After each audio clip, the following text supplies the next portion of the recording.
comme ça, et puis on déclare les paroles pendant qu'on me, tu vois, que ma vie soit sous toi, devant toi je me répands, et tu déclares les paroles, Seigneur, visite-moi, remplis-moi, c'est ça. C'est ce qu'on appelle la louange prophétique, tu vois, louange prophétique. Tu prophétises sur ta vie, tu prophétises sur ce que tu veux voir, tu prophétises sur ce que tu attends de ta vie. Amen. Romains chapitre 8, verset 19. Tu vois, et c'est ça qu'il faut vraiment retenir. Alors, on va même aller légèrement sur le verset 28 pour mettre dans le contexte. Il dit ceci, et ça c'est Paul, malgré les combats, Romains chapitre 8, verset 18.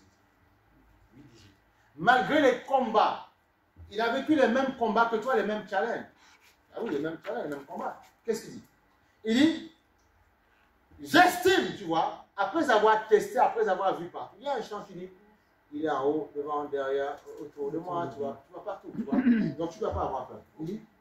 Il dit j'estime que, non, c'est un autre chant qui dit, j'ai cherché, personne, j'ai tourné, personne, tu vois, c'est ça. Il n'y a jamais personne. Parce que tu vois, tu as cherché, tu as été combattu, tu as été éprouvé, mais tu vois qu'il n'y a que Christ en fait. Donc ça résume très bien ce qu'il dit. J'estime que les souffrances du temps présent ne sauraient être comparées à la gloire à venir qui sera révélée pour nous.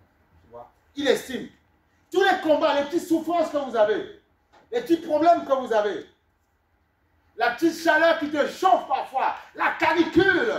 Il dit non mais c'est rien ça, c'est rien. Il dit j'estime que les souffrances du temps présent ne saurait être comparé à la gloire à venir, qui sera révélée pour nous, nous qui avons reçu Christ. La gloire de Dieu. Et quand on était allé une fois avec mon épouse, c'était dans une église coréenne, quand on se baladait encore depuis l'autre fois, nous conversons, on se baladait, on allait prendre des témoignages un peu partout, on est allé dans une église coréenne, chrétienne, coréenne, et de réveil. Voilà. Et ils appellent ça, ils disent de glory Minton. Voilà, de glory Minton, tu vois, la gloire de Dieu. Voilà, donc on faisait ça parfois, on battait le pavé, on allait prendre des témoignages. Et puis, ça, tu vois, ça fait partie de la vie chrétienne. C'est bien, parfois, tu vois, voilà pourquoi il faut avoir des, comment on appelle, des actes dans la vie chrétienne. Comme ça, tu te souviens de ça. On allait à Paris le matin, tôt, 6h, 7h du matin, pour prendre des témoins, prendre des interviews de personnes et tout ça. Et puis voilà, et puis les gens, ils écoutaient, et puis on échangeait, on discutait, on mangeait avec eux. Et on allait voir toutes sortes de couleurs de peau comme ça, et on voulait savoir comment eux louaient Dieu en fonction de leur culture. Et c'était magnifique, c'était beau.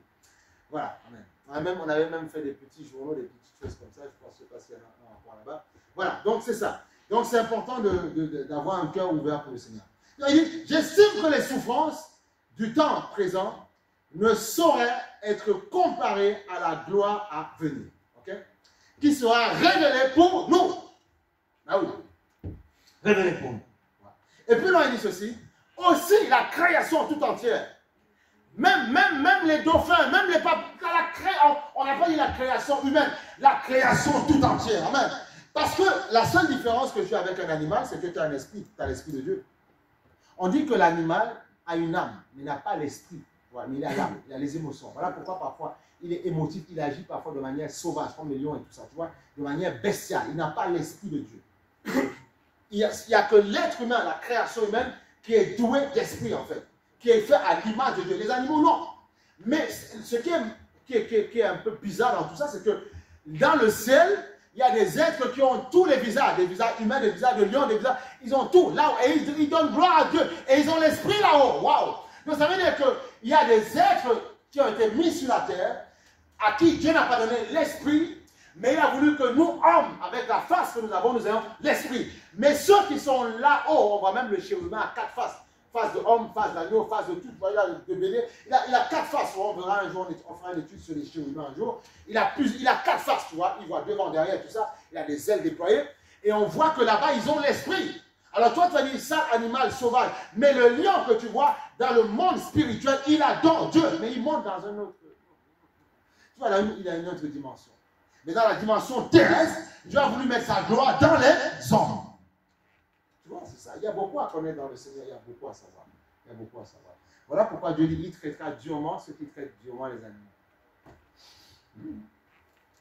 Aussi, dans Lévitique, c'est marqué, aussi la création attend-elle avec un ardent désir la révélation des fils de Dieu. Voilà pourquoi Dieu disait toujours, quand on tue un animal, il faut que le sang coule.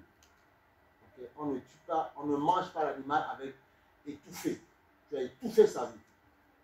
Tu vois, quand on étouffe un animal, il faut que le sang coule. Voilà.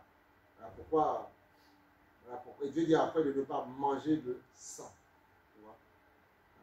Voilà pourquoi souvent on conseille à des gens, on conseille. Tu peux aller sur du boudin blanc, du boudin rouge, essaye d'éviter. C'est un conseil gratuit.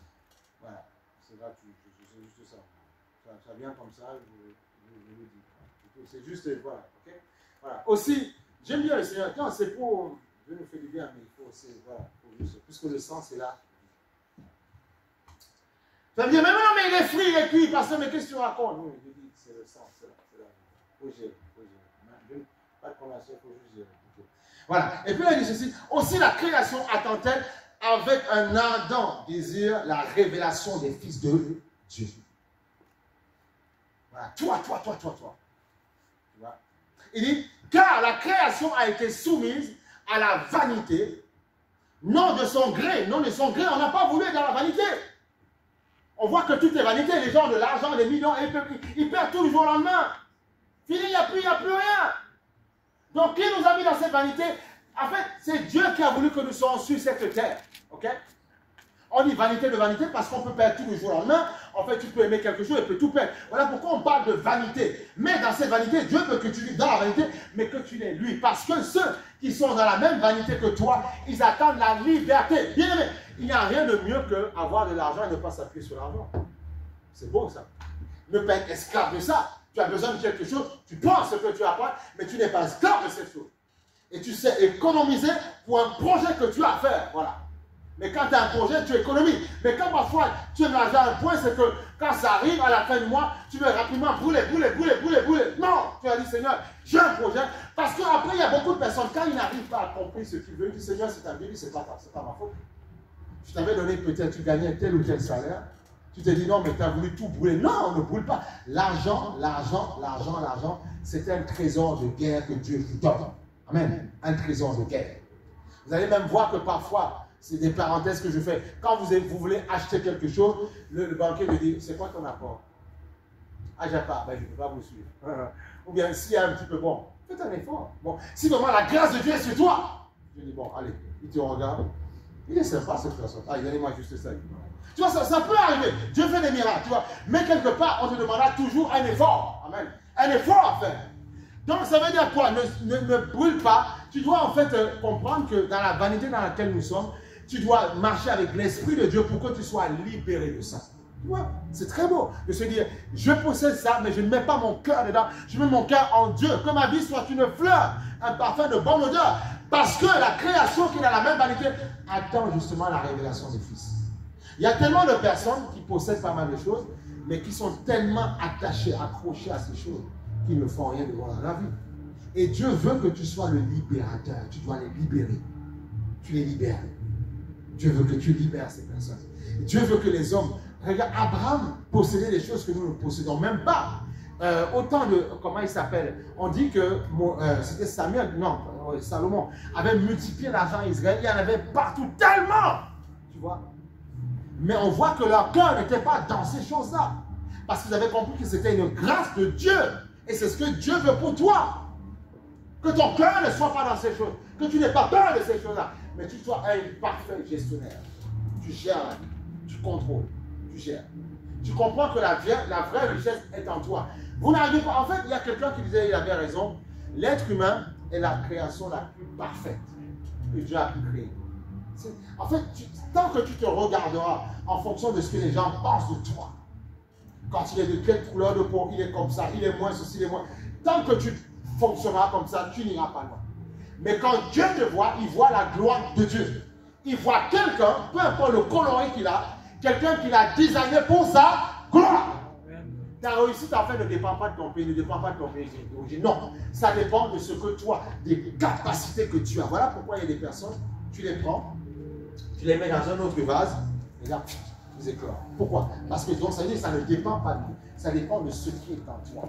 Ils ne sont pas moins meilleurs, moins bons qu'avant. C'est parce qu'en fait, ils sont dans un environnement où ils peuvent exceller, où ils peuvent donner, transmettre toutes les capacités qu'ils ont reçues.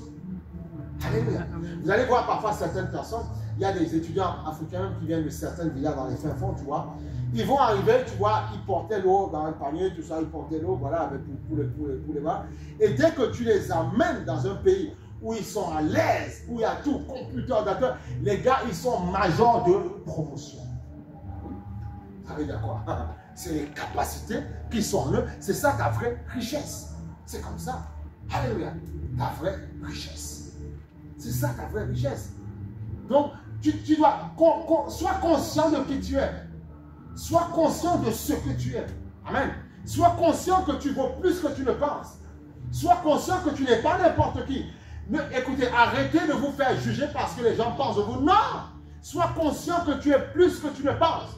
On nous a donné des titres, on nous a donné des comment on appelle ça? Des couleurs de peau. On nous a donné en fait des nationalités. Mais tu n'es pas ça. Tu as la nationalité du ciel. Alléluia. Après, tu dois être fier de ce que tu es. Là où la culture où Dieu t'a donné, tu dois être fier. Tu ne dois pas être complexé de ce que tu es. Tu dois être fier d'être noir, fier d'être blanc. Tu dois être fier de tout ça. Amen. Soyez fier de ce que vous êtes. Amen ou pas? Soyez fier de ce que vous êtes. Peu importe la teinte de couleur que tu as, sois fier. Regarde-toi dans un miroir et dis, et la délivrance commence par là. Dieu m'a créé avec beaucoup de bonheur, avec beaucoup de joie. Tu sais que la reine de Saba qui avait beaucoup d'argent, dans Cantique des Cantiques, on parle parce qu'on dit que Cantique des Cantiques, c'est une relation d'amour entre Salomon et la reine de Saba. La reine de Saba avait une peau d'ébène, elle avait une peau noire d'ébène. Elle était une reine du Soudan. Elle avait beaucoup d'argent. Elle est venue voir Salomon. Elle a ramené des trésors à Salomon. On dit même qu'ils ont eu un enfant et que justement l'enfant de Salomon, c'est pour ça qu'en Éthiopie, on parle d'une église, une vieille église chrétienne en Éthiopie, où on a gardé vraiment d'autres manuscrits qui sont là-bas, tu vois, en Érythrée plus précisément, tu vois, pas loin de l'Éthiopie. Parce qu'ils ont l'enfant que, c'est pour ça qu'on dit qu'il y a certains Éthiopiens, quand il y avait la guerre avec... quand justement il y avait le conflit en Érythrée entre l'Éthiopie et tout ça, il a fallu que plein ils sont allés en Israël, parce qu'ils se disent qu'ils sont des Juifs en fait. Donc on les a accueillis parce que tout le monde est conscient qu'il y a une tribu d'Israël qui a été mis au monde au travers de l'enfant qu'a eu le roi Salomon et la reine de Salomon. Alléluia. C'est important. Amen. C'est important de comprendre que n'écoutez pas ce que le monde vous dit, c'est important de comprendre qu'il y a même des royaumes africains qui étaient puissants dans le temps, ils étaient puissants. Il faut comprendre ça. Le monde, ça tourne simplement. Il y en a parfois, je ne sais pas si Dieu qui fait ça, c'est des trucs cycliques, ça s'arrête, ça se calme. Ouais, les gens, donc si demain, même ces pays-là retrouvent leur splendeur, ce n'est pas un hasard, ils ne deviennent que ce qu'ils étaient avant. Amen. La Chine était avant ce qu'on dit, oui, elle s'est cassée, elle est remontée, mais elle était grandiose avant. Elle ne retrouve que sa place dans le Conseil des Nations dans ce qu'elle était avant. Demain, ne soyez pas surpris que l'Afrique, par un revirement de situation, retrouve la place qu'elle était avant. Ah oui, il faut soyez pas surpris. Il n'y a rien. Et c'est là où il y a ah bon, et tout, on y va. Parce que les gens, parce que vous comprenez que le monde, c'est Dieu qui fait ça. Il fait à soi, il élève, il fait à soi. Amen. Lui-même dit, j'élèverai qui je veux et je humilierai qui je veux. Amen. Ne soyez pas impressionnés quand on parle de l'Égypte ancienne, l'Égypte pharaonique, qui étaient les premiers pharaons d'avant, qui étaient gens d'aspect noir, tu vois. Donc ces personnes-là, il faut comprendre, après, pourquoi ils descendent, c'est Dieu qui fait, les réponses se trouvent en Dieu, c'est comme ça. Donc personne ne doit être complexé, personne. Vous devez être fiers de vous, exceller et ne pas être complexé par personne et réussir partout. Et Dieu va vous ouvrir les portes. Amen. Dieu va vous ouvrir les portes. Quand vous vous complexez, les portes sont fermées. Amen. Ne soyez pas complexés. Les gens, ils ne vont pas comprendre. Ils vont dire, mais je ne comprends pas. Je dois vous donner ça. Parce que c'est la gloire de Dieu qui agit en toi. Amen. Qui agit en toi. Voilà, c'est tout. La gloire de Dieu qui agit en toi. Donc, sois fier de ce que tu es. Tu fais partie de la création. Tu fais partie. Peu importe ce que tu es, tu fais partie. Dieu t'a créé avec beaucoup d'amour. Tu fais partie de la création. Alléluia. Nous avons la possibilité de changer les choses. Même si dans le passé, le diable a créé parfois la colonisation, l'esclavage, même si tu fais parfois issu de ces choses-là, non, tu es venu sur la terre, tu n'es pas issu de ça, tu es un enfant de Dieu, tu dois montrer ce que tu es. Alléluia. Gloire au Seigneur. Amen. Dieu veut bâtir des hommes et des femmes conquérants. Amen. Alléluia. Tu dois connaître ton histoire et dire, je vais changer la donne. Parce que celui qui vit en moi est plus grand que celui qui est dans le monde, qui a vaincu mes parents, vaincu mes aïeux. Amen. Voilà. Là où avant, il n'y avait pas l'autorité pour prier. Maintenant, on a l'autorité pour prier contre les démons de racisme, les démons de tribalisme, les démons de complexe, les démons on a l'autorité pour prendre autorité avec audace. Voilà pourquoi quand on voit des peuples qui se lèvent, qui veulent s'affranchir, on est content, on dit voilà, le monde est en train de changer. Ça change, ça change. Parce que Dieu veut que tous excellent, que tous soient bons. Donc tu vois, il dit, car la création a été soumise à la vanité, non de son gré, mais à cause de celui qui l'y a soumise avec l'espérance, tu vois, qu'elle aussi sera affranchie de la servitude de la corruption pour avoir part à la liberté de la gloire des enfants de Dieu. Tu vois, les enfants de Dieu. Donc tôt ou tard, on va arriver à la gloire des enfants de Dieu, la grande Jérusalem qui nous est promise. Il y a de grandes choses qui te sont promises. Mais tu dois vivre maintenant. Non, tu peux le vivre maintenant par le Saint-Esprit. Là où les portes sont fermées, pour les gens qui te ressemblent, ce sera ouvert pour dire, mais comment tu fais? Voilà pourquoi il y a des gens qui me disent, mais moi je ne comprends pas. Tu as vu, les gens, ils sont bizarres, ils sont comme ça, ils nous traitent. Mais je dis, moi, ça marche. Moi, en fait, je ne vis pas ces choses. Comment je fais pour pas vivre ces choses? Parce que je marche par l'Esprit de Dieu. Voilà, c'est tout. C'est tout. C'est tout. Amen ou pas amen? C'est l'Esprit de Dieu qui te donne d'avancer de gloire en gloire, de victoire en victoire, de puissance en puissance. C'est l'Esprit de Dieu qui fait ça.